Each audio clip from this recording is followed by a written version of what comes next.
Bonjour à toutes et tous pour ce Demande à Cédric quotidien numéro 16. Nous sommes le lundi 16 mai et je vous souhaite la bienvenue. Je vais m'assurer que tout fonctionne correctement, voir si le direct a pu être lancé.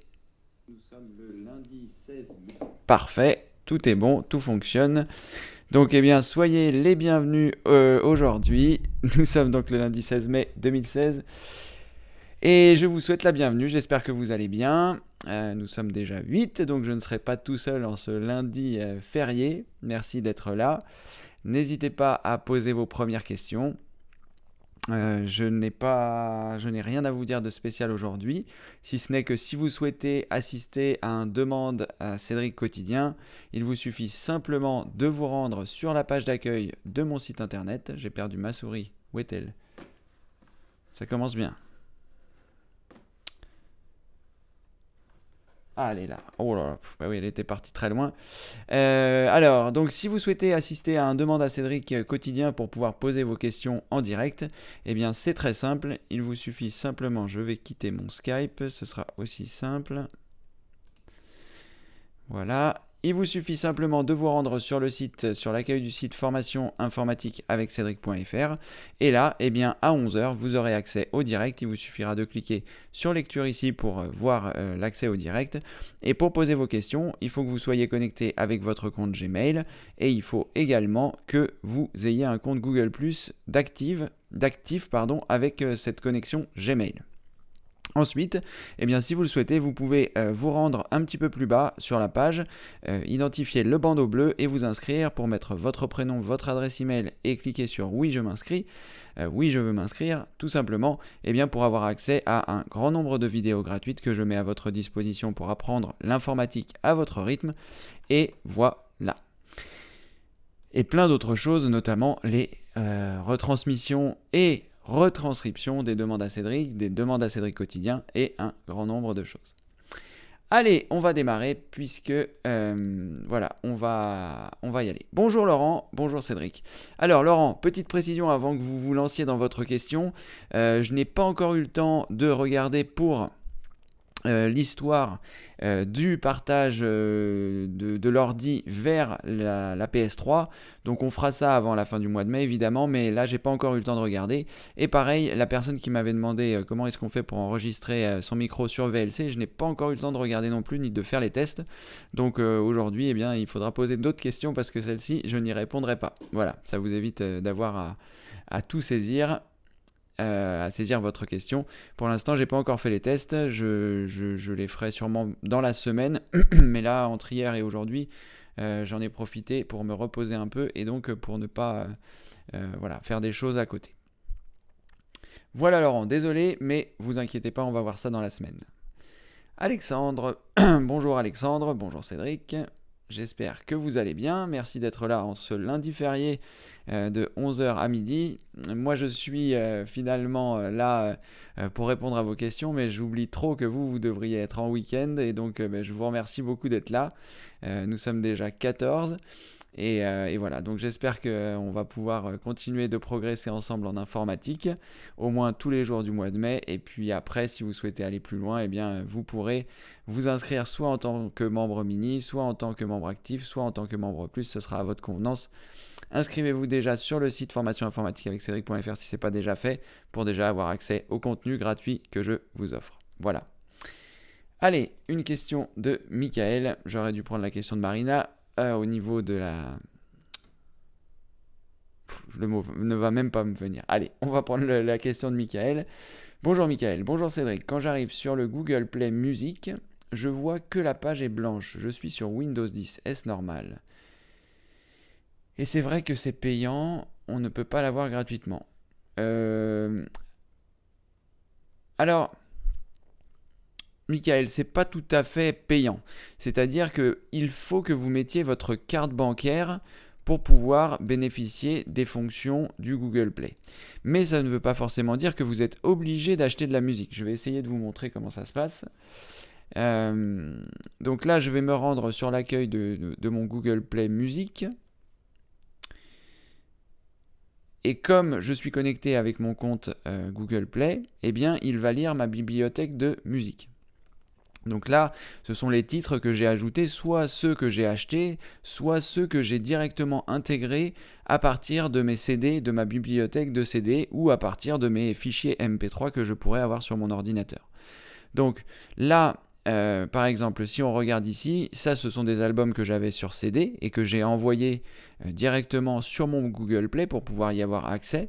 Et ça, par exemple, celui-ci qui est très très bien, Daniela Andrade, que j'ai beaucoup écouté aujourd'hui, que j'ai acheté au prix de 99 centimes. Mais j'ai mis mon PayPal pour pouvoir créer le compte, enfin, non, c'est pas tout à fait exact. Lorsque j'ai créé mon compte sur Google Play, j'étais dans les premiers parce que c'était en bêta et c'est un ami qui habite aux États-Unis qui m'a inscrit parce que je pouvais pas m'inscrire en France. Donc j'ai été dans les premiers à avoir un compte et du coup au départ il ne demandait pas la carte bleue. Mais ou un moyen de paiement, pas forcément la carte bleue, mais au moins un moyen de paiement. Mais si par exemple je me rends aujourd'hui sur Google Play sans avoir de compte, Google Play, voilà. Et qu'à partir de là, eh bien, je souhaite aller sur musique. À quel endroit va se trouver? Alors, ma musique.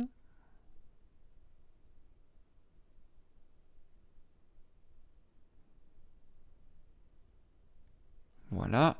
Et donc, à cet endroit-là, donc, il vous propose un essai illimité de 30 jours. Je vous avais déjà montré, donc il suffit de cliquer sur non merci. Et à partir de là, si vous souhaitez vous inscrire sur donc, Google Play, vous cliquez sur suivant. Le service standard est gratuit. Voilà, donc ils vous le disent, le service standard est gratuit.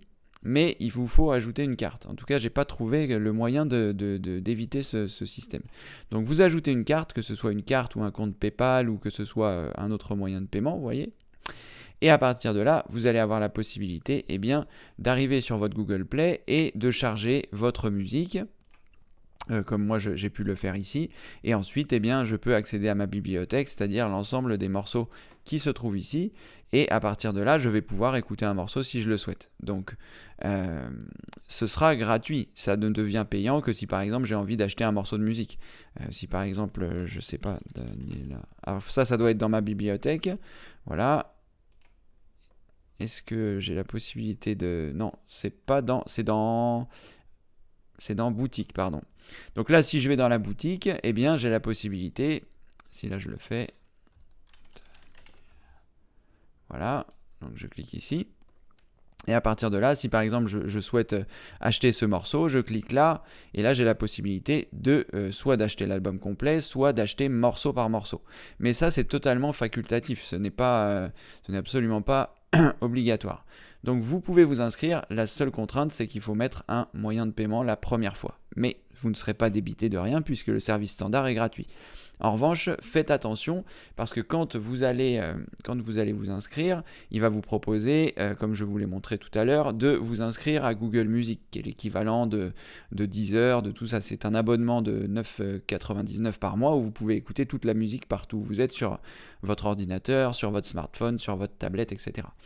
Cela dit, avec l'application Google Play qui est ici, je peux très bien écouter tous mes morceaux depuis mon téléphone, parce que j'ai l'application Google Play qui est en haut ici, et là pareil, c'est comme si j'étais sur mon ordinateur, je retrouve exactement les mêmes morceaux, et je peux les écouter directement depuis mon téléphone, et il en serait de même sur ma tablette. Donc hop là, il faut que vous ayez soit une tablette Android, ou une tablette...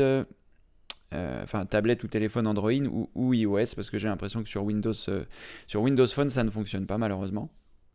Mais en tout cas, voilà, c'est pas payant, mais vous devez mettre un moyen de paiement. Voilà, Mickaël, j'espère que j'ai répondu à votre question. Je vais prendre la question de Marina, qui a l'air d'arriver en plusieurs morceaux. Bonjour Cédric, je vous donnerai des nouvelles de mon imprimante quand je l'aurai à ma disposition pour appliquer les conseils que vous m'aviez donnés. D'accord Marina, très bien, dès que vous l'avez à disposition, essayez de faire votre photocopie couleur pour voir si vous avez la couleur, et ensuite essayez les différentes choses que je vous ai indiquées.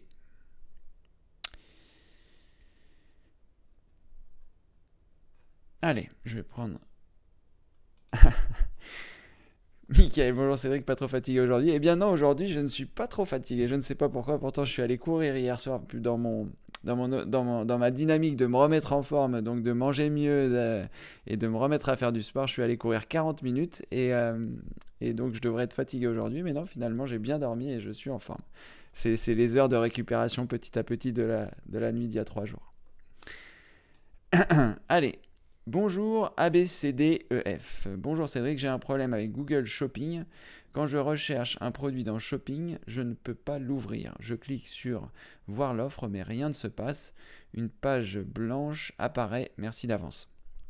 Alors, je ne sais pas quel est le problème exactement, ABCDEF. Néanmoins, ce que vous pouvez essayer de faire, c'est de vous rendre sur Google Shopping sur un autre navigateur. Je ne sais pas sur quel navigateur vous faites ça, je ne sais pas sur quel système d'exploitation vous êtes, mais néanmoins, vous avez la possibilité d'essayer un autre navigateur. Comme je l'ai souvent dit, mais peut-être c'est la première fois que vous venez, sur mon ordinateur, j'ai plusieurs navigateurs d'installer. Pour la bonne et simple raison que des fois ça ne fonctionne pas sur certains. Donc j'ai Google Chrome, j'ai Microsoft Edge, j'ai Mozilla Firefox et j'ai Internet Explorer. Et c'est souvent dans l'ordre dans lequel je les utilise. J'utilise tout le temps Google Chrome et quand je rencontre des problèmes avec Google Chrome, j'essaye avec Edge et si ça ne marche pas avec Edge, j'essaye avec Firefox. Donc ce que je vous conseille, c'est d'essayer sur un autre navigateur. Il arrive parfois que ça ne fonctionne pas et en fonction du navigateur que vous utilisez, vous pouvez aussi vider le cache de celui-ci parce que, j'ai cliqué sur le mauvais bouton, parce que ça vient aussi peut-être de là. Donc soit vous le faites navigateur par navigateur pour vider le cache de vos navigateurs pour voir si ça va fonctionner. Et sinon, vous pouvez aussi le faire avec CCleaner qui s'occupera de le faire pour tous vos navigateurs installés. En tout cas, la première chose que vous pouvez essayer, c'est d'essayer avec un autre navigateur pour voir si ça fonctionne. Et si ça fonctionne, vous pouvez vider le cache de votre premier navigateur qui ne fonctionnait pas parce que ça doit certainement venir de là. Voilà ABCDEF. Désolé, j'ai zappé votre question en haut, mais voilà ma réponse. Bagnon92. Bonjour Cédric, je voulais savoir comment je peux supprimer un dossier et cela me dit impossible car le dossier est ouvert dans tel ou tel programme. Mais il ne me précise pas dans lequel il est supprimé. Comment le savoir ? Alors déjà, la première chose que vous pouvez faire, il faut faire attention à plusieurs choses. La première, c'est le dossier que vous souhaitez supprimer. Il faut que vous soyez bien sûr que ce ne soit pas un dossier qui soit utilisé par Windows ou que ce soit ce genre de choses. Donc il faut déjà faire attention à ça. Ensuite, si vous êtes sûr que ce n'est pas un dossier qui est utilisé par Windows et que vous voulez vraiment le supprimer, la première chose c'est que vous pouvez redémarrer votre ordinateur. Vous redémarrez votre ordinateur et vous voyez si vous pouvez supprimer ce dossier. Et ensuite, si ça ne fonctionne pas, vous pouvez vous rendre sur l'accueil de mon site internet. J'ai écrit un article et je vais vous montrer. Donc vous allez sur le site formation informatique avec Cédric.fr, vous allez tout en bas, vous allez découvrir les derniers articles ajoutés, impossible de supprimer un fichier, vous cliquez ici, et là vous allez avoir une vidéo gratuite, un article qui vous explique comment procéder pour supprimer un dossier ou supprimer un fichier.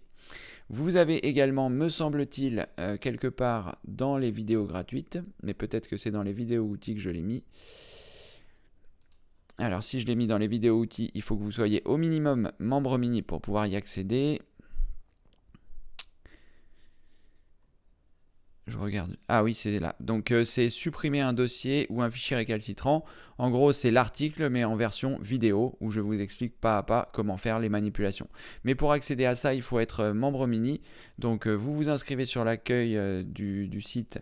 C'est gratuit pour devenir membre. Et après, si vous souhaitez devenir membre mini pour pouvoir avoir accès aux vidéos outils, ou membre actif ou membre plus en fonction de ce que vous souhaiterez, vous vous rendrez dans devenir membre et là vous avez tout le descriptif de comment ça se passe et de quelle chose vous avez droit quand vous devenez membre.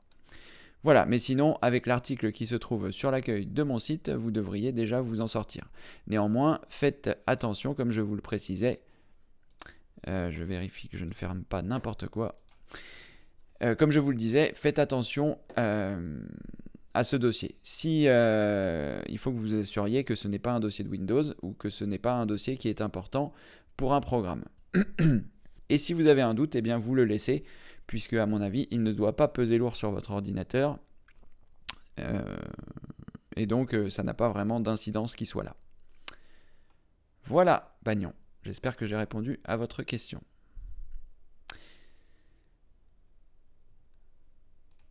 Michael, avec plaisir pour la réponse. J'espère que ça va pouvoir vous aider. Pierre. Bonjour Cédric, j'ai regardé un tuto sur YouTube pour regarder la Freebox TV avec VLC. Ça a marché, désormais je cherche la solution pour regarder Orange TV avec VLC. Alors, la solution, je ne suis pas sûr qu'elle existe. Je suppose que vous êtes chez Free, c'est la raison pour laquelle vous avez pu regarder les chaînes de Free avec VLC. Vous allez me confirmer ça, Pierre, mais si vous pouvez regarder les chaînes de Free, c'est certainement que vous êtes chez Free. Sinon, vous n'auriez pas l'accès à leur télé. Et c'est la raison pour laquelle vous ne pouvez pas regarder la télé d'Orange. Confirmez-moi ça, Pierre, pour être sûr que je ne dis pas de bêtises, mais je pense que c'est comme ça. Parce que moi, par exemple, je suis sur Numéricable et je n'ai absolument pas ni accès à la télé d'Orange, ni accès à la télé de Free. Il y a un logiciel qui s'appelle ADSL TV qui permet justement de regarder la télé de son fournisseur d'accès. Et à partir de là, il vous demande chez quel fournisseur d'accès et il vous donne accès aux chaînes de votre fournisseur d'accès. Et je pense que c'est pareil avec VLC, c'est une sorte de playlist que vous intégrez dans VLC et qui vous permet de regarder les chaînes de votre fournisseur d'accès. Je pense, Pierre, que vous êtes chez Free et c'est la raison pour laquelle vous ne pouvez pas regarder la télé d'Orange. Mais vous allez sûrement me confirmer tout ça. Morissette, bonjour Cédric. Mon voisin me demande de lui installer Windows 10, mais je ne suis pas rassuré. Si je lui mets, il a Windows 7 familial premium. Merci de me conseiller. Je ne sais pas trop quoi vous conseiller, Morissette. C'est vous qui allez prendre cette décision. À vous de savoir si vous voulez prendre la responsabilité de ça. Je ne sais pas si c'est un ami, si c'est juste votre voisin, si voilà. Si mon voisin venait me demander de lui installer Windows 10, je lui dirais si c'est un bon voisin, si c'est un voisin sympa, pourquoi pas. Après, c'est vrai que je m'entourerai de certaines précautions, donc que vous n'allez pas forcément faire. Moi, je ferai un clone complet de son disque dur pour être sûr de perdre aucune donnée. Voilà. Après, c'est une responsabilité que je ne prendrais pas si je ne pouvais pas faire des sauvegardes intégrales de son système. Pour la bonne et simple raison que s'il se passe le moindre problème, il va vous dire, il vous le dira peut-être pas, mais en tout cas, moi, je ne prendrai pas cette responsabilité. C'est trop important, les données de chacun, pour faire ça. Après, s'il vous dit, oh, mais j'ai rien d'important, vous pouvez vous lancer, vous avez la formation Windows 10, je vous ai montré. En plus, je suis sûr que vous l'avez déjà fait pour vous. Donc, voilà, vous avez les éléments en main, c'est une responsabilité quand même de jouer avec les données des autres, donc moi c'est quelque chose que je ne ferais pas, et quand je le faisais en tant que dépanneur, j'avais une assistance professionnelle, une assurance professionnelle s'il m'arrivait le moindre problème, et je faisais des sauvegardes intégrales de tous les ordis des clients avant de toucher à leurs données ou à leur ordinateur. Voilà, après chacun fait comme il a envie, tout le monde aide tout le monde, il n'y a pas de souci, hein, vous pouvez le faire et il ne se passera pas forcément des mauvaises choses. C'est juste que moi, avec le temps, j'ai appris à être prudent, j'ai appris à faire des sauvegardes, j'ai appris à faire ce genre de choses pour essayer de minimiser les problèmes qui peuvent arriver. Voilà Morissette, ça c'est entre votre voisin et vous. S'il est sympa, pourquoi pas, mais voilà, sachez que vous avez cette responsabilité-là si vous le faites. Allez, je vais prendre une question de Gabriel, à qui je n'ai pas encore répondu. Bonjour Gabriel, bonjour Cédric. Depuis peu, je ne sais plus sélectionner des images avec la touche Shift ou CTRL pour Movie Maker. Je n'ai pas su trouver celui que j'ai, Gabriel. Il se trouve dans le menu Démarrer en cliquant droit. Pardon. Est-ce que vous êtes en train de me poser plusieurs questions en même temps, là, Gabriel ? Depuis peu, je ne sais plus sélectionner des images avec la touche Shift et CTRL pour Movie Maker. Je n'ai pas su trouver celui que j'ai. Il se trouve dans le menu Démarrer en cliquant droit. Je n'ai pas Propriété et je ne sais pas où aller pour le retrouver. Gabriel, je suppose que vous êtes sur Windows 10. Pour les personnes qui nous rejoignent, ce qui n'est pas le cas de Gabriel ni de Morissette ou des personnes qui connaissent déjà les demandes à Cédric, essayez de, au minimum, me donner des informations sur votre système d'exploitation, si vous me demandez quelque chose, et aussi sur votre navigateur, si toutefois, c'est une question concernant Internet. Parce que je ne suis pas censé savoir ce que vous avez comme système, et pour répondre au mieux à votre question, voilà. Gabriel, vous le savez, vous êtes sur le forum, vous savez qu'il faut donner un maximum de précision pour que je puisse vous répondre. Donc soyez gentil d'apporter des précisions, et voilà, et chaque personne qui va poser une question, merci de mettre au moins votre système d'exploitation pour que je puisse vous aider au mieux par rapport à ça, et éventuellement, donc si ce sont des questions Internet, votre navigateur Internet, le navigateur Internet avec lequel vous l'avez déjà, vous utilisez, pardon. Donc, pour retrouver Windows Movie Maker, Gabriel, on va partir du principe que vous êtes sur Windows 10, vous cliquez sur le menu démarrer, et une fois que vous avez cliqué sur le menu démarrer, vous commencez à taper les premières lettres. Donc ça s'appelle Windows, ça s'appelle Movie Maker en fait. Vous ne tapez pas Windows, vous tapez juste Movie Maker, voilà. Et il devrait apparaître dans la liste. Il vous suffit ensuite, soit vous cliquez dessus, soit vous faites un clic droit et vous choisissez épinglé à l'écran de démarrage. Moi, il y est inscrit désépinglé pour la bonne et simple raison qu'il est déjà épinglé à cet endroit-là. Mais vous cliquez sur le menu démarrer, vous tapez Movie Maker, voilà, et à partir de là, eh bien, ça va lancer Movie Maker. Vous faites un clic droit pour l'ajouter à votre menu si vous le souhaitez, et à partir de là, en théorie, je devrais avoir la possibilité d'ouvrir un dossier que j'avais commencé pour voilà, le montage vidéo. Montage, on va regarder. Ah, je ne l'avais pas sauvegardé. D'accord. Donc, je vais partir de brut. Je vais... Ah oui, puisque je lui demande d'ouvrir un projet. C'est pas du tout ça que je voulais faire. Donc, je vais faire ajouter des photos. Je vais ajouter donc des photos et des vidéos. Ouvrir. Voilà, donc là, il a ajouté un certain nombre de choses. Et vous avez raison, j'ai l'impression qu'il a ouvert les fichiers MP4 que j'avais. Est-ce que j'ai... Bon, bref. Donc, vous avez les choses qui sont ici. Et à partir de là, en théorie, vous avez la possibilité... Est-ce qu'on peut sélectionner plusieurs choses? J'en ai ouvert un peu beaucoup. C'est peut-être un peu gênant.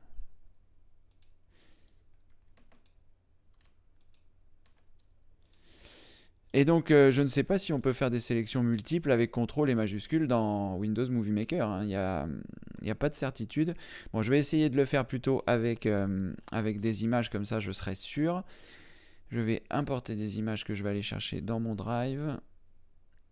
Parce que là, je l'ai fait avec des vidéos, donc je ne sais pas comment ça se passe, au moins avec les documents fond d'écran. Voilà, si je sélectionne ça, ouvrir. Voilà, alors... Donc là, en fait, j'ai chaque élément s'est mis à la suite, en quelque sorte sous forme de vidéo. Mais là, si je veux en sélectionner plusieurs, je n'ai pas la possibilité de le faire. Quand j'en sélectionne un, il désélectionne l'autre. Ou pas. Ah non, ça a l'air de fonctionner. Ah oui, ça a l'air bon. Donc bah en fait, ça fonctionne. Donc là... Pour voir s'il est sélectionné, vous voyez, il est entouré... Est-ce que j'ai partagé mon écran? Oui, c'est bon.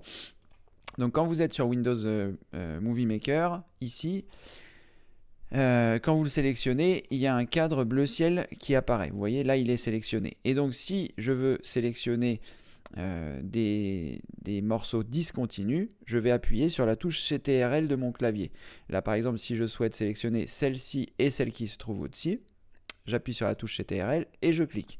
Et là, les deux sont sélectionnés. Comment est-ce qu'on le sait? Si j'appuie sur le bouton supprimer, il va me supprimer celui-ci et celui-ci. Il ne restera donc plus que le premier, le deuxième et le quatrième. Voilà, vous voyez, le premier, le deuxième et le quatrième, qui est passé en troisième vu que j'ai supprimé le troisième. Donc ça fonctionne bien. Donc là, vous voyez, je vais vous remontrer la manipulation. Donc pour les personnes qui n'utilisent pas Windows Movie Maker, mais qui utilisent les fichiers, les fichiers directement dans leur explorateur, c'est exactement le même principe. Hein.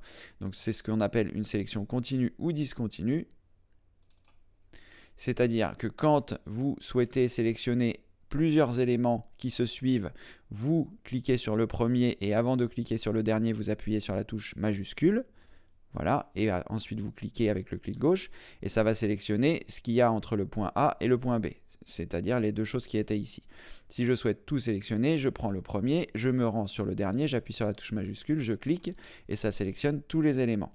Et si je souhaite faire une sélection discontinue, j'appuie sur la touche CTRL de mon clavier, et ensuite je clique gauche sur les éléments que je souhaite sélectionner. Vous voyez, là j'ai sélectionné un élément sur deux. Eh bien, il en va de même avec Windows Movie Maker. Pour sélectionner un élément, vous cliquez dessus. Et si vous souhaitez faire une sélection continue, vous appuyez sur la touche majuscule. Donc si j'appuie sur la touche majuscule et que je clique ici, ça va me sélectionner celui-là, celui-là, celui-là et celui-là. Voilà, les 5 qui se trouvent ici sont sélectionnés. Et si je souhaite faire une sélection discontinue, je sélectionne le premier, j'appuie sur la touche CTRL et je choisis ceux que je souhaite ajouter en discontinu, c'est-à-dire le premier, le troisième, le cinquième et le septième. Et là, si je supprime, il ne me restera plus que ces trois-là, voilà, qui sont mis à la suite puisqu'il s'agit d'un montage vidéo.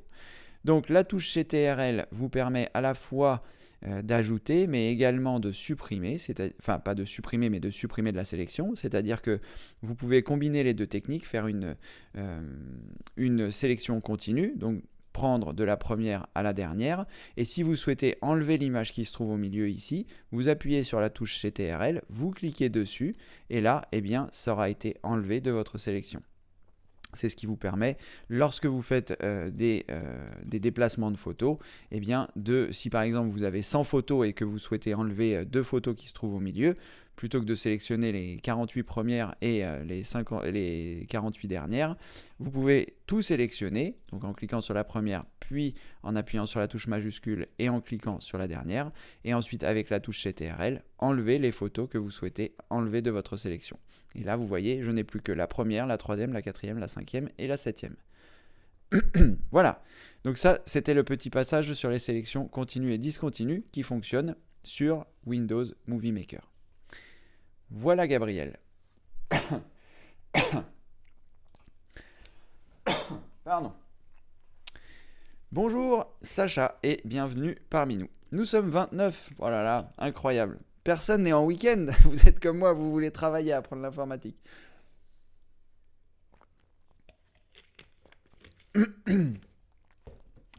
Pardon. Donc, soyez les bienvenus pour les personnes qui ne sont pas, à qui je n'ai pas encore souhaité la bienvenue puisque je l'ai fait pour les premiers, mais comme nous étions 14 et que nous sommes 29, nous avons doublé les effectifs. Alors, une petite précision, maintenant que j'y pense, n'oubliez pas d'en parler à vos amis parce que le 31 mai ce sera terminé, les demandes à Cédric Quotidien vont s'arrêter. Donc n'oubliez pas d'en parler à vos amis s'ils ont des questions informatiques, qui n'oublient pas de venir de 11h à midi jusqu'au 31 mai. Voilà. Alors Laurent, bonjour Laurent, peut-on nettoyer avec Airkill et les autres programmes sur Windows 10 64 bits? Peut-on nettoyer avec Airkill et les autres programmes sur Windows 10 64 bits? Tout à fait Laurent. Vous pouvez, même si le guide ne l'indique pas parce que à l'époque où je l'ai fait, Windows 10 n'était pas, enfin à l'époque où nous l'avons fait parce que je l'ai fait avec Benoît, mon ancien associé, Windows 10 n'était pas sorti, c'est la raison pour laquelle les programmes, enfin les manipulations ne sont pas décrites pour Windows 10. J'espère que j'aurai l'opportunité pendant cet été, juillet-août, là où je ne vais pas faire de vidéo, de faire la mise à jour de ce guide qui est vraiment très bien. Mais vous pouvez tout à fait l'utiliser. La seule différence, c'est que ComboFix ne fonctionnera pas parce qu'il ne fonctionne que jusqu'à Windows 8 et pas Windows 8.1 mais jusqu'à Windows 8. Donc voilà, vous pouvez faire les opérations de nettoyage sur votre ordinateur. Si vous avez un doute, attention, si votre ordinateur fonctionne bien, il est inutile d'utiliser ces programmes. C'est uniquement si vous avez des pages de publicité intempestives, si vous avez des logiciels malveillants, si vous avez ce genre de choses installées sur votre ordinateur. Si votre ordinateur fonctionne bien, il n'est pas nécessaire de faire un nettoyage. Inutile d'utiliser des programmes si votre ordinateur fonctionne bien. Mais vous pouvez l'utiliser et tous les programmes fonctionnent à part ComboFix. Voilà Laurent, j'espère avoir répondu à votre question. Jean, bonjour Jean, Cédric, suite à mon gros problème dû à une fausse touche, d'accord.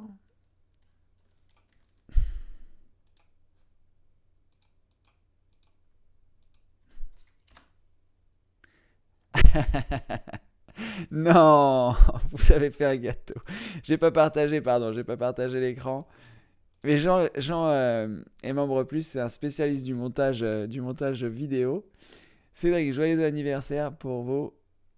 Chut. Oh, c'est formidable. Je sais pas si c'est un véritable gâteau, Jean, ou si vous avez réussi à trouver ça sur Internet. En tout cas, enfin, pas dans les deux cas, mais dans un premier cas, si vous avez trouvé cette photo sur Internet, c'est très drôle. Et si vous l'avez vraiment fait en vrai, eh ben, c'est vraiment incroyable. J'espère qu'il était bon. Et merci. Bon, pour mon anniversaire, c'est pas encore tout de suite, c'est le 25 mai. Donc, c'est un petit peu en avance. Je vais essayer d'arrêter le sucre. Alors, je ne pourrai malheureusement pas le manger avec vous. Mais merci pour cette gentille attention. Et voilà. En tout cas, enfin, j'ai décidé d'arrêter le sucre. C'est dans 10 jours, c'est mon anniversaire, donc je soufflerai un gâteau à la banane que je vais faire juste avec des bananes. Mais en tout cas, merci pour l'intention. Merci Jean.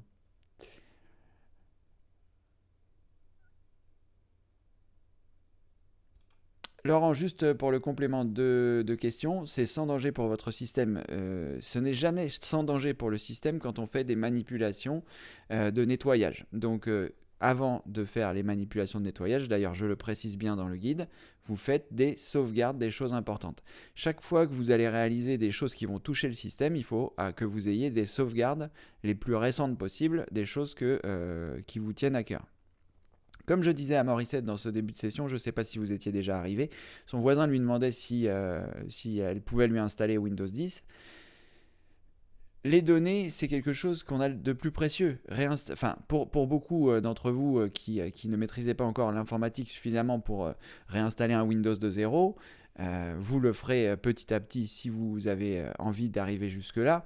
Mais sachez que la chose la plus précieuse en informatique, ce sont vos données. Ce ne sont pas les logiciels, ce n'est pas le matériel.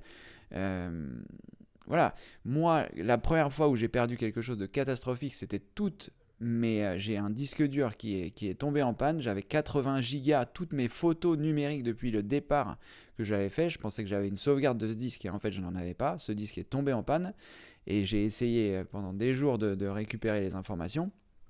Il s'avère que 4 ans plus tard, j'ai essayé de le rebrancher et j'ai réussi à récupérer ces informations. Je ne sais pas par quel miracle ça a fonctionné, mais à l'époque, et ça avait été impossible de récupérer les photos. J'avais essayé tout ce que je connaissais.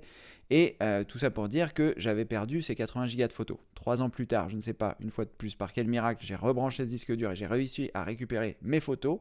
Donc là, ce jour-là, j'étais vraiment très très content. Mais voilà, on n'est jamais à l'abri de perdre ces données, quelles que soient les manipulations qu'on réalise. Que ce soit donc là sur un nettoyage ou que ce soit au quotidien. Votre disque dur peut tomber en panne, votre ordinateur peut tomber en panne, vous pouvez perdre vos données, vous pouvez faire une fausse manipulation. Voilà. Donc le matériel, c'est pas grave, ça coûte un peu d'argent, mais c'est pas grave. Je veux dire, le jour où j'ai cassé ce disque dur, peut-être ce disque dur valait 100 euros, mais les 80 gigas de photos qui étaient dessus n'avaient pas de prix. Donc on peut casser son matériel, on peut endommager son système, ça n'est pas grave, ça n'est que de l'argent. Cet argent-là, vous pourrez attendre un peu, racheter le matériel ou voilà, faire réinstaller votre système par un dépanneur si vous n'êtes pas à l'aise, mais vos données, vous ne pourrez pas les récupérer tout le temps. Donc c'est en théorie sans danger pour votre système, mais il faut quand même faire des sauvegardes. Comme je disais à Morissette tout à l'heure, je ne prendrai pas la responsabilité de vous dire qu'il n'y a aucun souci, vous pouvez tout faire ça. On n'est jamais à l'abri de perdre ses données. Voilà, vous faites des sauvegardes et après vous réalisez les manipulations que vous souhaitez. C'est ce qu'il faut faire à chaque fois que vous souhaitez faire des manipulations. Voilà Laurent. Alors...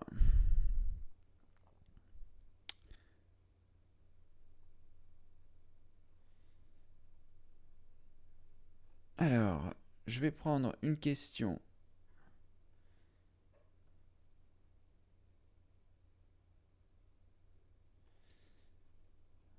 Je vais prendre une question de Skyrun. Donc Skyrun, la première chose à faire, j'ai regardé un peu, la première chose à faire, c'est de dire bonjour. on n'arrive pas, on pose pas une question, vous n'arrivez pas dans une boulangerie et vous dites je veux une baguette. Enfin, si vous faites ça, c'est pas très poli. Donc la première chose à faire, c'est de me dire bonjour, c'est la moindre des choses, être poli. Ensuite, si vous souhaitez apprendre comment faire une capture d'écran, j'ai fait sur mon site dans les vidéos gratuites. Donc si vous n'êtes pas déjà inscrit, vous n'avez pas accès à à l'accueil de l'espace membre. Donc si vous n'êtes pas encore inscrit, vous vous rendez sur l'accueil du site. Quand vous êtes sur l'accueil du site, vous rentrez votre prénom, votre adresse email, vous cliquez sur oui je veux m'inscrire. C'est gratuit, vous allez recevoir un mail. Dans ce mail, vous aurez un lien qui va vous mener dans votre espace membre. Et à partir de là, vous pourrez cliquer sur les vidéos gratuites qui sont ici. J'accède à ma formation. À partir de là, vous allez trouver une formation qui s'appelle 4 techniques pour faire une capture d'écran, me semble-t-il. Voilà, 4 techniques pour faire une capture d'écran qui est ici. Vous cliquez sur j'accède à ma formation. À partir de là, vous cliquez sur lecture, vous regardez la vidéo qui va vous donner 4 techniques pour faire une capture d'écran. Voilà, c'est le plus simple. Plutôt que je vous montre les techniques directement, vous pouvez vous rendre à cet endroit-là, c'est gratuit et vous aurez des techniques pour faire une capture d'écran. Et la prochaine fois, pensez à dire bonjour, sinon je prendrai votre question et je la mettrai directement à la poubelle. Voilà. Alors, j'ai Windows 7 et je voudrais avoir Windows 10. Eh bien, en théorie, on vous a indiqué, vous avez un petit icône qui se trouve en bas à droite qui va vous permettre de passer à Windows 10. Il faut pour cela que votre Windows 7 soit en Service Pack 1 et que vous ayez toutes les dernières mises à jour d'installer, les mises à jour prioritaires. Et à partir de là, vous allez avoir une icône en bas à droite qui vous permettra de passer à Windows 10. Voilà, vous cliquez dessus et vous suivez les manipulations. Voilà Skyrun.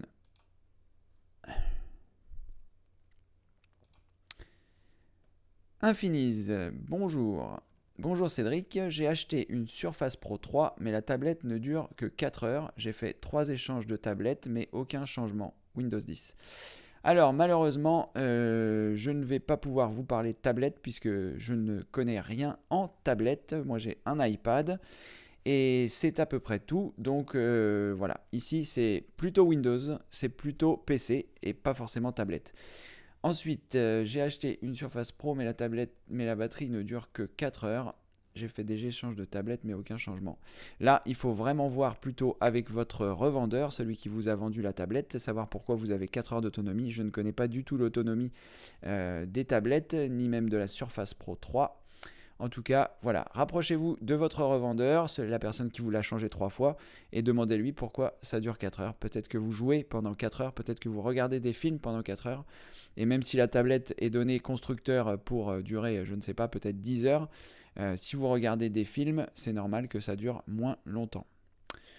Quoique avec mon iPad, je regarde plus que 4 heures de film avant qu'elle soit déchargée.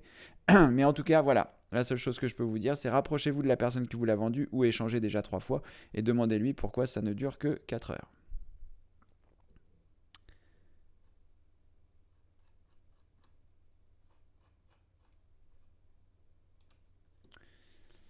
Ok Skyrun, j'ai pas vu le message en début de vidéo, désolé.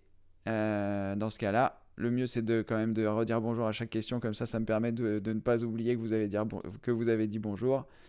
Désolé si vous avez dit bonjour donc. Alors, je vais prendre une question de Charles à qui je n'ai pas encore répondu.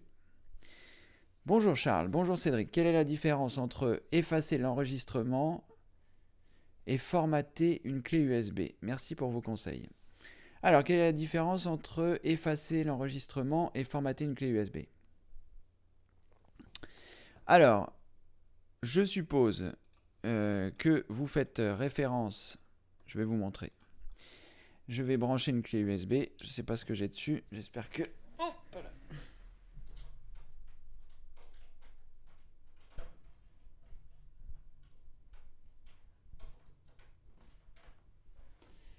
Voilà, je viens de brancher une clé USB.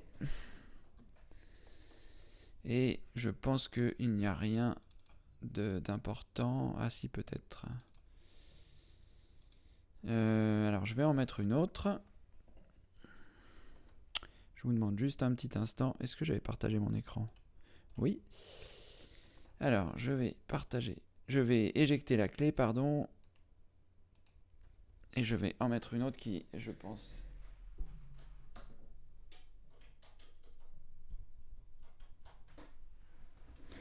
qui je pense sera plus vierge. Voilà, c'est celle que j'avais utilisée pour montrer WSU Offline. Donc, est-ce que vous faites allusion au fait de, par exemple, supprimer un fichier? Donc, clic droit, supprimer. Je suppose que c'est ça, vous voulez dire effacer l'enregistrement. Donc là, j'ai supprimé le fichier. Et formater. Donc, le formatage, pour formater ma clé USB, il faut que je me rende dans mon explorateur de fichiers. Voilà. Je vais avoir la possibilité ici sur ma clé USB de faire un clic droit et de choisir formater, qui se trouve ici. Et à partir de là, il y a plusieurs possibilités de formatage. Si je choisis formatage rapide, on va dire ce sera à peu près l'équivalent de faire un clic droit et de choisir supprimer. Pourquoi? Eh bien parce que ça va effacer le catalogue de fichiers qui se trouve sur la clé, et ça ne va pas forcément formater chaque cluster, c'est-à-dire chaque élément de la clé. Alors que si je décoche ici formatage rapide, il va effacer les données qui se trouvent sur la clé et non pas juste sur le sommaire. Comme j'avais expliqué dans une précédente vidéo, lorsque vous avez un disque de stockage, que ce soit une clé USB, que ce soit un disque dur, quand vous allez mettre des fichiers dessus, il va les écrire physiquement sur le... Je vais y arriver, sur le support que vous utilisez, que ce soit la clé, que ce soit le disque dur, le SSD, et il va créer une sorte de catalogue qui est un sommaire. Et quand vous choisissez clic droit supprimer, il va l'effacer du catalogue, mais pas forcément de l'endroit où il s'est inscrit sur le support d'enregistrement. Alors que si vous décochez le formatage rapide, ou si vous faites un formatage, qui n'est pas rapide, il va effacer les données. Donc là, si je décoche le formatage rapide et que je clique sur démarrer, eh bien, il va effacer les informations et ce sera très compliqué de les récupérer. Bon, avec des logiciels, tant que vous n'allez pas réécrire dessus, il y a des possibilités de récupération, mais ce sera plus difficile si vous ne cochez pas formatage rapide. Disons que quand vous cochez formatage rapide, je vais y arriver, c'est un peu, je voudrais être le plus clair possible, mais ça n'est pas forcément le cas. Quand vous faites un formatage rapide, c'est l'équivalent de sélectionner tout et de cliquer sur supprimer. Il va effacer le catalogue. Alors que si vous ne faites pas un formatage rapide, ici, eh bien, vous allez réellement effacer les données. Ce que vous ne pouvez pas faire en faisant un clic droit et en choisissant supprimer. Si je fais un clic droit ici et que je choisis supprimer, il va le supprimer du catalogue et pas forcément le supprimer de la clé USB. Ce sera exactement la même chose si je fais un formatage. Donc pour formater votre clé, vous lancez l'explorateur de fichiers, vous intégrez votre clé, vous faites un clic droit, vous choisissez ici formater, et là en fonction des informations que vous allez indiquer, eh bien, vous allez pouvoir soit formater en FAT32, soit en NTFS. Donc ça, je ne vais pas rentrer forcément dans les détails du formatage parce que vous me demandiez la différence entre l'effacement et le formatage. La différence fondamentale est là, c'est que le formatage, si vous ne faites pas un formatage rapide, eh bien, il va préparer le disque ou la clé USB ou le SSD en effaçant l'intégralité des données. Et après, pour récupérer les infos, ce sera très compliqué si vous n'avez pas fait un formatage rapide. Et si vous voulez vraiment effacer les données qui se trouvent sur un disque dur, il y a des logiciels qui existent. On en avait parlé dans un demande à Cédric précédent. Denis nous avait donné une info, je crois, d'un logiciel qui vous permet d'effacer complètement les données de votre ordinateur, du support sur lequel vous étiez. Donc vous parliez de clé USB, le plus simple, si vous êtes sûr de ne pas vouloir récupérer les informations de la clé, vous faites un formatage et comme ça vous êtes tranquille. Vous retrouvez une clé USB vierge. Voilà Charles, j'espère que cette réponse vous convient. Si ce n'est pas le cas, n'hésitez pas à apporter une précision sur ce que vous souhaitez avoir. Bonjour Sky Tuto. Alors, tu as quoi comme ordinateur? Alors, qu'est-ce que j'ai comme ordinateur? Aujourd'hui, je vais y arriver. J'ai un processeur Intel i7. Je sais pas vraiment parce que c'est pas moi qui m'occupe de mon matériel. C'est un pote qui fait ça, puisque comme je vous l'ai dit précédemment, je ne suis pas spécialiste du matériel. J'ai un Core i7 que j'avais acheté il y a très longtemps, qui est sur une table derrière. Et là, j'ai un pote qui m'a prêté ce matériel-là pour la dernière fois qu'on s'est vu, il m'a dit essaye ça. Donc c'est un processeur, un i7 2600K qui est cadencé à 3,4 GHz. J'ai 16 Go de mémoire vive, un Windows 10 64 bits. J'ai un SSD 240 Go. Je crois que c'est un Samsung Evo 840 en 240 Go. J'ai 2 disques durs supplémentaires que j'ai récupérés qui me servent juste à stocker. Donc j'ai un disque d'1 Tera que j'avais récupéré et un disque d'1 Tera 5 que mon pote m'a prêté. Et voilà, c'est à peu près tout ce que j'ai en matériel. En carte graphique, j'ai une Radeon, enfin une AMD maintenant puisque ATI a été racheté par AMD. J'ai une AMD 7970 qui est un petit peu overclockée d'origine. Voilà, c'est une 7970 ou 7990, je sais plus. Enfin bon, bref, c'est une bonne carte graphique qui a un peu vécu, mais qui me suffit encore à jouer aux jeux auxquels je joue, c'est-à-dire Battlefield essentiellement. Et voilà, j'ai trois écrans. J'ai un LG 34 UM95 qui est un super écran dont je vais me séparer là parce que je vais un peu modifier comment c'est chez moi, mais c'est vraiment génial. C'est un écran 21 neuvième qui affiche une résolution de 3440 par 1490. J'ai un 27 pouces Llama qui est vraiment super, qui lui aussi affiche une bonne résolution qui est 2560 par 1440. Et j'ai un troisième écran Llama en 1920-1080 classique, juste pour pouvoir enregistrer mes vidéos directement depuis mon ordinateur principal. Voilà, c'est à peu près tout de quoi est composé mon ordinateur. J'en suis content. J'en suis très content. Je suis surtout très content du triple moniteur. Enfin, du triple écran. C'est vraiment très confortable pour travailler. On peut avoir différents espaces de travail. Je suis content aussi de mon moniteur, de mon moniteur 21 neuvième. Le seule chose que je lui reproche, c'est que c'est un peu dommage pour les formats de film parce que du coup j'ai des bandes sur les côtés. Quand vous regardez un film, vous avez sûrement des bandes en haut et en bas. Moi, quand je regarde un film, j'ai des bandes à gauche et à droite et ça, je trouve ça assez dérangeant. Donc voilà, bon, je m'en sers pas trop pour regarder des films, du coup je les regarde surtout sur ma télé, sur ma PlayStation. Et, et voilà, et sinon c'est très bien pour faire du montage vidéo, c'est très bien pour afficher plusieurs pages internet. Je peux afficher deux pages côte à côte sans problème. Donc c'est vraiment un très bon moniteur. Si vous devez avoir un seul moniteur, ça peut être un bon moniteur. Ça vaut un peu cher, ça vaut 700 euros. Mais voilà, c'est vraiment un super moniteur. Voilà Sky Tuto, voilà ce que j'ai comme matériel. J'ai surtout pris un Core i7 pour faire le rendu de mes vidéos. Quand je fais des vidéos, le rendu, le fait d'avoir un processeur puissant me permet d'avoir des rendus un peu moins longs.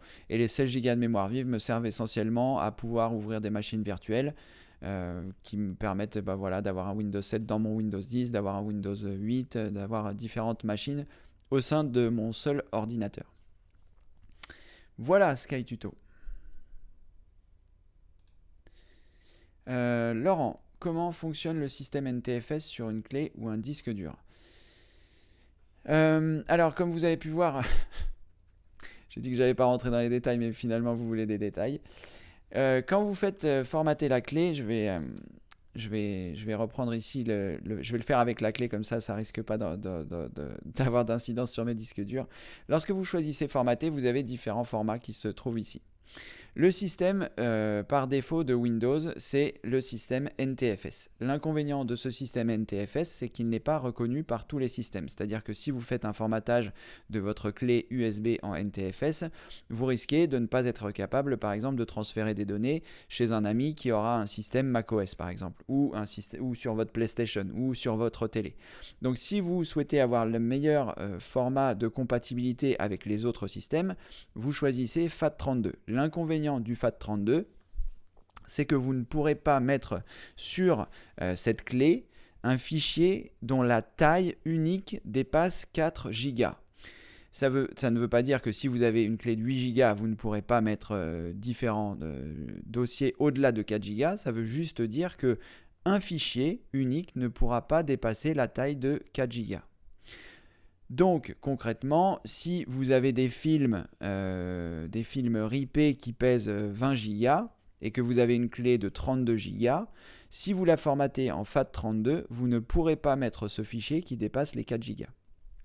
Donc c'est une limitation du FAT32 que je n'aime pas trop, mais si vous la formatez en FAT32, ce sera essentiellement pour la mettre sur votre PlayStation ou j'en sais rien, pour la mettre sur un système macOS ou ce genre de choses. Parce que si vous la formatez en NTFS, qui est le format de Windows, eh bien, qui est le format utilisé par Windows, pardon, eh bien, vous ne pourrez pas la mettre sur différents systèmes. En revanche, vous pourrez mettre des fichiers qui dépassent les 4 Go. Je ne sais plus quelle est la limitation du NTFS, mais voilà. C'est essentiellement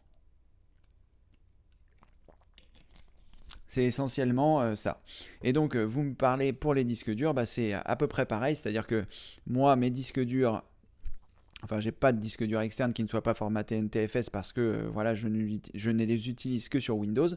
Mais si par exemple vous avez un disque dur externe USB que vous souhaitez mettre des films dessus pour le brancher sur votre télé ou sur votre PlayStation, il faudra le formater en FAT32.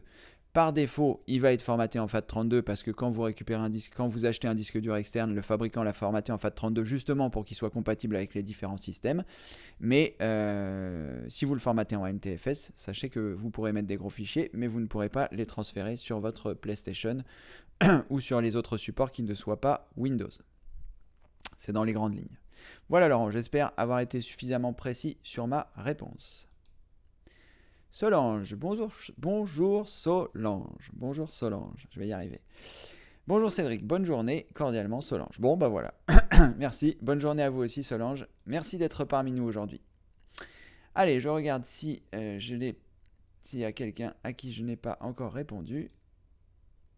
Tania, merci pour la réponse cordialement. Alors peut-être qu'il y a une question. Voilà, bonjour. Alors, est-ce qu'il y a un début de question ? Oui, il y a un début de question qui est là, que j'ai oublié de prendre. Alors, bonjour Tania, bonjour Cédric. Avec Google Chrome, je ne peux pas ouvrir les pièces jointes qui sont dans les mails de ma messagerie Orange. Lorsque je clique sur la pièce jointe, une fenêtre s'ouvre avec enregistré. Pas ce problème avec IE et Firefox, j'ai le choix. Entre ouvrir, enregistrer, comment dois-je procéder pour ouvrir ces pièces jointes ? Je ne peux pas ouvrir des pièces jointes qui sont dans les mails.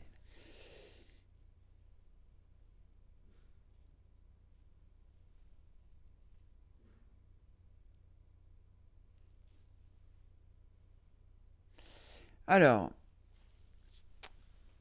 quand vous êtes sur Google Chrome et que vous souhaitez enregistrer une pièce jointe sur Orange, vous n'avez pas le choix d'ouvrir. Ça n'est pas vraiment grave en fait, puisque déjà, ça fonctionne avec les deux autres navigateurs, donc vous pouvez donc le faire. Et ensuite, quand vous êtes sur Google Chrome, peut-être qu'il ne vous laisse pas le choix de l'ouverture, mais en tout cas, il vous laisse le choix de l'enregistrement. Donc dans un premier temps, avec Google Chrome, vous enregistrez votre pièce jointe sur votre ordinateur. Ensuite, une fois que vous l'avez enregistrée, en théorie, il vous l'a compressé si vous avez plusieurs pièces jointes. Donc vous faites un clic droit, vous choisissez extraire pour extraire en fait les éléments de la pièce jointe et pouvoir les visualiser. Et sinon, si vous voulez vraiment les ouvrir, eh bien vous utilisez vos deux autres navigateurs. Soit vous utilisez IE et Firefox parce que ça fonctionne et vous pouvez choisir ouvrir, soit vous cliquez sur enregistrer. Si vous êtes sur Chrome, si vous voulez absolument utiliser Chrome, vous cliquez sur enregistrer.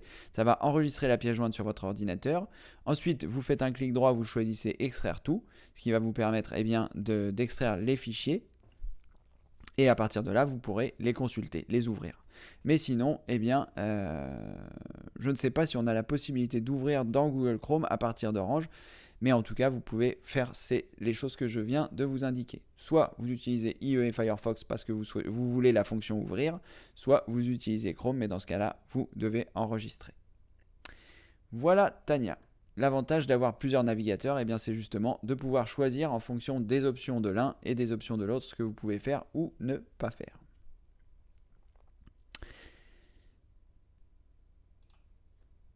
Alors, Jean, bonjour Jean, j'ai un gros problème, je dois partir pour une quinzaine, voir la suite cordialement. Ah, d'accord. La suite.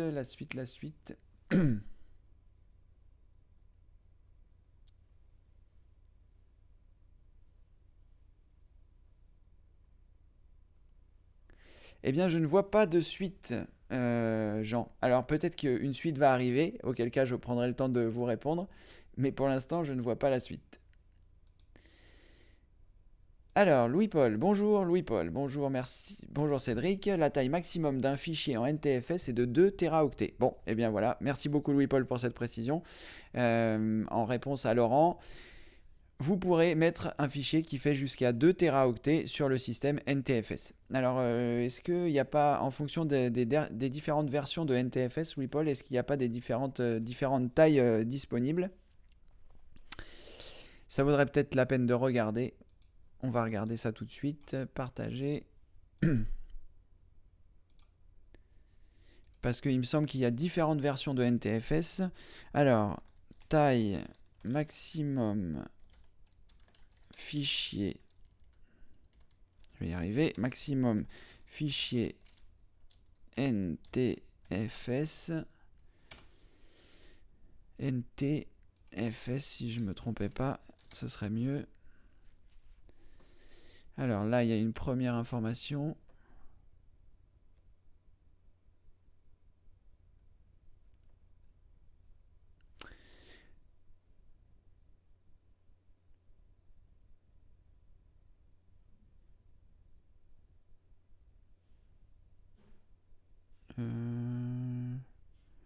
La taille maximale de fichier est de 2 Go, la taille maximale des fichiers est de 4 Go. Bon, alors ça n'a pas l'air d'être là la bonne information, la bonne...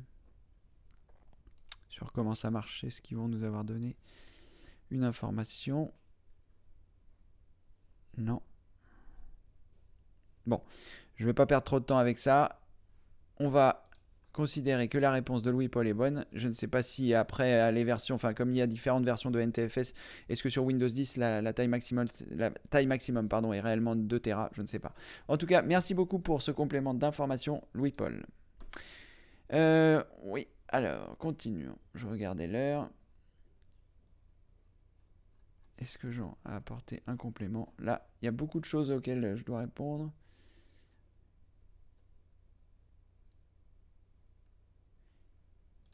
Alors, juste par rapport à cette précision, SkyTuto, teraoctet égale gigaoctet égale mégaoctet. Donc, pour répondre à votre question, un gigaoctet c'est 1000 mégaoctets et un teraoctet c'est 1000 gigaoctets. Voilà.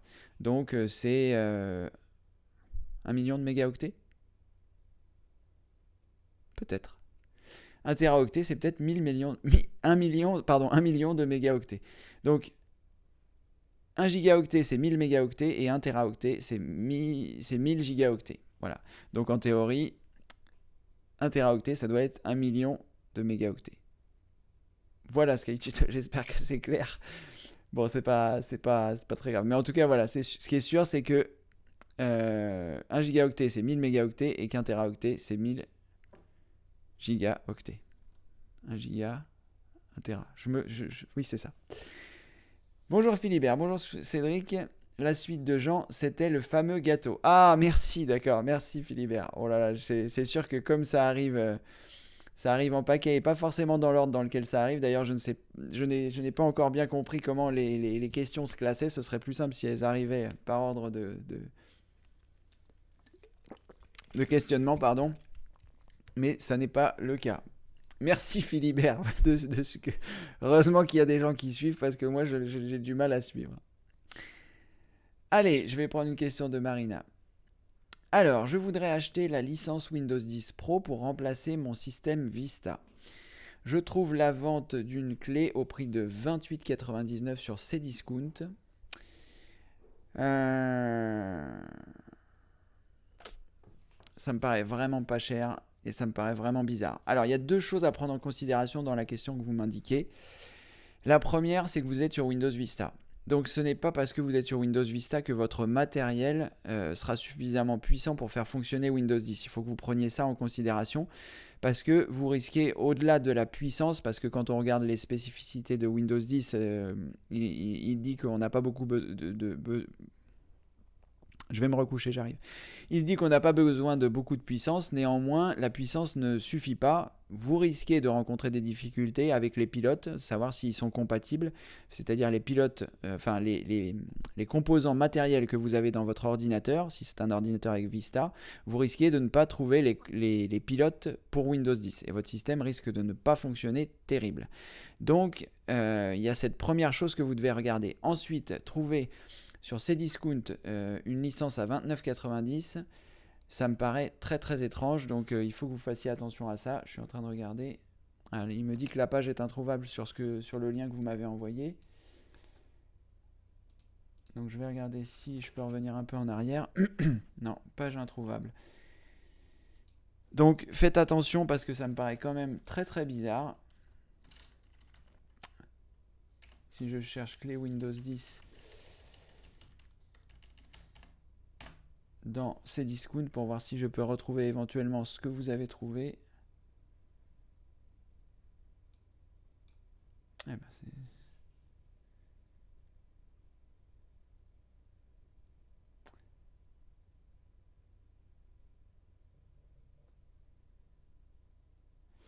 moi, ce que je trouve, je vais partager mon écran. Faites attention parce que c'est le genre de choses qui, à mon avis, n'est pas tout à fait super légal. Je ne sais pas comment ils ont récupéré ça. Parce que là, vous voyez, il y a une clé qui est en vente ici à 87 €. Il y a une clé ici qui est en vente à 97 €. Et donc une licence à 29,90 €, ça me paraît quand même très bizarre. Ça me paraît très bizarre et je ne prendrai pas le risque de le faire à votre place. Je sais qu'il y a des sites qui proposent des licences moins chères, mais je ne sais pas si ça s'applique pour Windows 10. Pardon, pour Windows 10, je vais repartager mon écran. Je ne sais pas si ce site vend des clés USB moins chères. gt2a.com, est-ce que c'est ça? On va regarder. Je sais qu'ils vendent donc des non, c'est pas du tout ça. Alors, je vais essayer de chercher.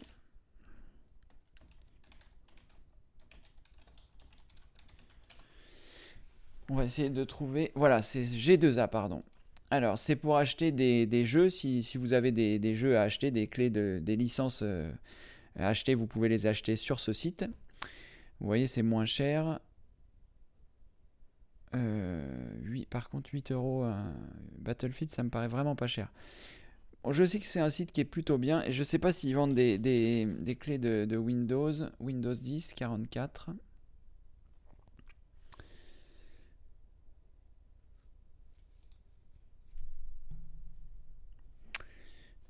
Alors, 48 €, une clé.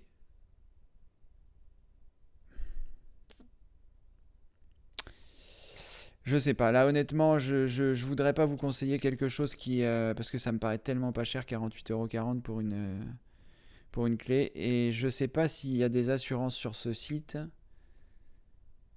Alors, je sais ce que je vais faire. Je sais que j'ai un ami qui a parlé de ça dans un des magazines que j'ai là-haut, PC Hardware Magazine. Il parle de sites, je vais regarder.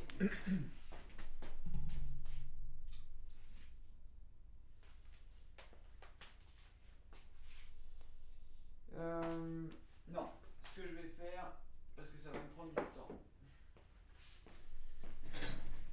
que je vais faire plutôt, c'est que je vais trouver le magazine en question et regarder les sites qui sont légitimes pour acheter des licences un peu moins chères si c'est possible.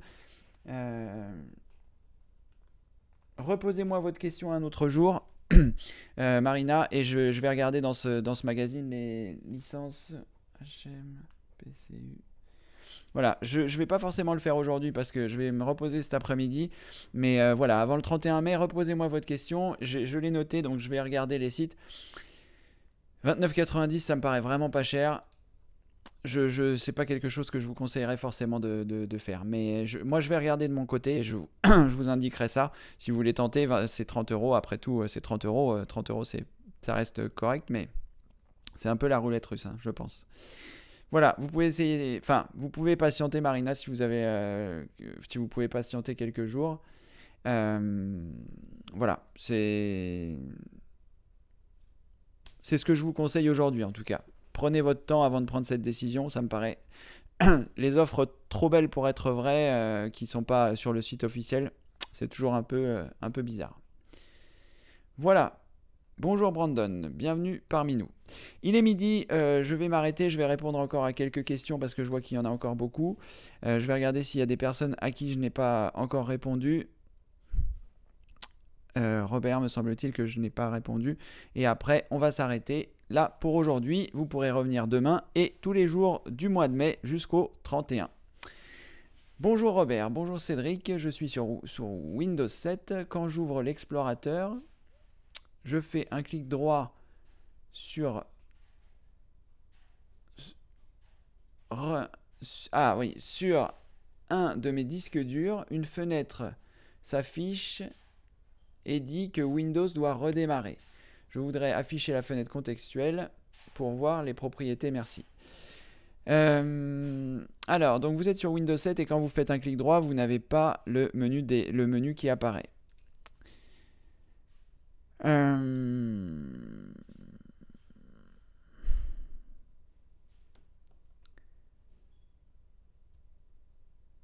Une fenêtre s'affiche et dit que Windows doit redémarrer. Alors Robert, est-ce que ça le fait uniquement sur votre disque dur ou est-ce que ça le fait à chaque fois que vous faites un clic droit? Qu'est-ce qui se passe quand vous faites un clic droit sur un dossier par exemple? Quand vous êtes, j'en sais rien, sur le bureau et que vous avez un nouveau dossier, est-ce que c'est... D'ailleurs, si vous faites un clic droit sur le bureau, est-ce qu'il vous propose la même chose? C'est important que je le sache parce que ce qui est surprenant, c'est qu'il le fasse sur votre disque dur. Parce que normalement, quand vous faites un clic droit sur le disque dur, vous avez un menu contextuel qui vous permet de faire un certain nombre de choses. Et là, le fait qu'il vous propose de redémarrer, c'est très étrange, quoi. Soit vous êtes infecté par un virus éventuellement, soit vous avez un souci avec votre système. Ce que vous pouvez faire, c'est utiliser la commande sfc scan now. Donc sur Windows 7, vous pressez la combinaison de touches Windows plus R. Ça va vous faire apparaître une fenêtre comme celle-ci. Est-ce que j'ai partagé mon écran? Oui, c'est bon. À partir de là, vous tapez... non, alors attendez, non, parce qu'il faut le faire en mode administrateur. Donc je vais lancer un Windows 7, comme ça je vais vous montrer comment il faut faire.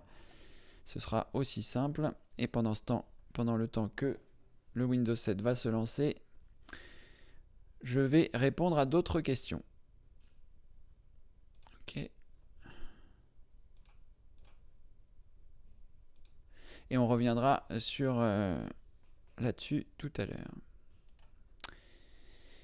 Alors,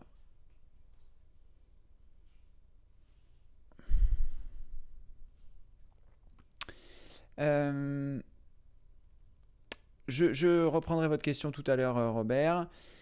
Charles, rebonjour Cédric, votre réponse me convient tout à fait. Et je vous en remercie. Avec plaisir, Charles. Sky Tuto, ça va être très rapide pour la réponse. Tu me conseilles quoi comme ordinateur entre 100 et 600 euros? Ça fait une sacrée fourchette entre les deux. La première chose, Sky Tuto, c'est il faut déterminer vos besoins. Et une fois que vous avez déterminé vos besoins, vous achetez un des deux magazines qui sont là-haut, soit Hardware Magazine, soit PC Update.